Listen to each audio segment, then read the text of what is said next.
The sky above the prehistoric jungle darkened ominously as storm clouds gathered. In her cozy cave, Trixie the Triceratops heard the familiar ping of her stone tablet. She wiped her leafy claws and grabbed the device. Her eyes widened as she read the message, Ice Age approaching. Stock up, your fridge is empty, Trixie groaned and slammed the tablet down. Not again. The last time we had an emergency, I barely made it to Dino Mart before the volcano erupted. She grabbed her leaf bag and bolted out of the cave. The jungle was already bustling with dinosaurs racing toward Dino Mart. Hurry, a Stegosaurus yelled as he thundered past Trixie. I heard they're running out of ferns already.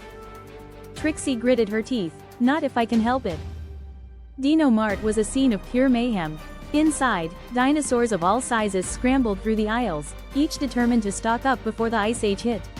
A family of ankylosaurs rolled past with carts piled high with fruits, while pterosaurs swooped overhead, diving for snacks.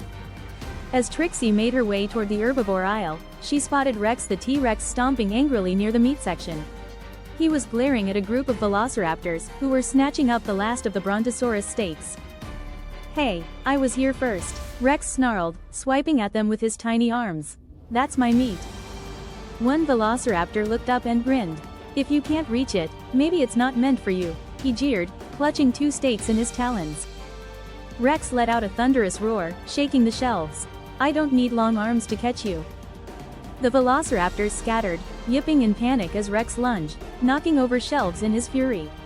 Dino Mart employees watched in horror as cans of prehistoric soup flew through the air, but Rex was relentless. He finally snatched up a steak, his massive teeth sinking into it triumphantly. Problem solved, he muttered, chomping down as he tossed the rest into his cart.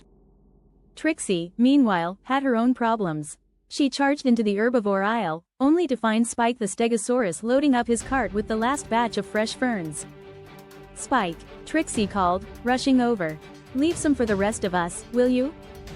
Spike looked up, blinking slowly. Oh, sorry, Trixie.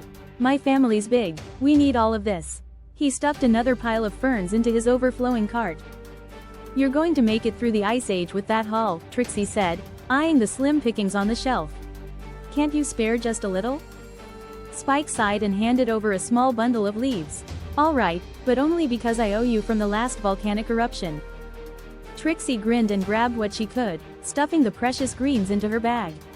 Thanks, Spike. May the Ice Age treat you kindly.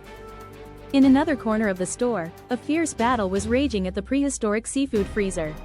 A pair of pterosaurs fought over a single mammoth fish, their wings flapping wildly as they clawed at each other. I saw it first, screeched one pterosaur, yanking at the fish with its beak.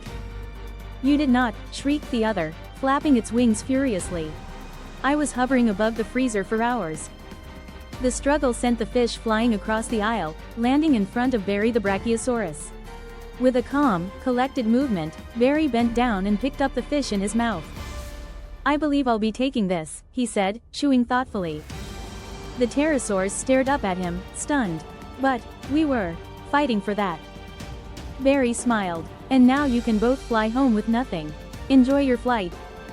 After managing to grab some ferns and a few nuts, Trixie headed toward the checkout line, which was backed up all the way to the frozen glacier aisle. Behind her, Rex was still stuffing steaks into his cart, and Barry was casually tossing giant fruit into his basket with ease. Trixie checked her stone tablet again, and her heart sank. Alert. Ice Age starting sooner than expected. Oh no, she whispered, it's coming faster than I thought. Suddenly, the air in Dino Mart grew cold, unnaturally cold. Snowflakes started drifting down from the ceiling, and the roar of wind could be heard outside.